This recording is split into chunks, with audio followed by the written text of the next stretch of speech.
السلام عليكم ورحمة الله تعالى وبركاته. إن كنتم من المتتبعين الجدد لقناة الجديد سبورتس فلا تبخلوا علينا بالاشتراك وتفعيل الجرس.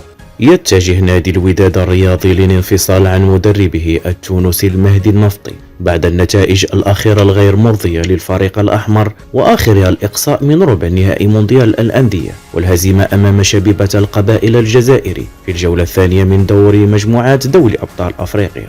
وعلمت جريدة البطولة من مصدر خاص أن الفريق الأحمر يفاوض كل من باتريس كارتيرون ورشيد الطوسي وسفين فاندين بروك لتعويض الرحيل المحتمل للنفطي. وأوضح المصدر ذاته أن العلاقة بين الوداد والنفطي لم تعد في الاتجاه الصحيح، مبرزا أن هناك توجه لفسخ العقد الذي يربط الطرفين بعد مفاوضات جانبية بينهما خلال هذه الأيام. يشار أن المهدي النفطي قد قاد الوداد الرياضي في 9 مباريات في جميع المسابقات، وحقق خلالها 4 انتصارات وتعادلين وهزيمة واحدة في البطولة الاحترافية إنوي، بينما حصد فوزا واحدا في كأس العرش وهزيمة في دوري أبطال أفريقيا.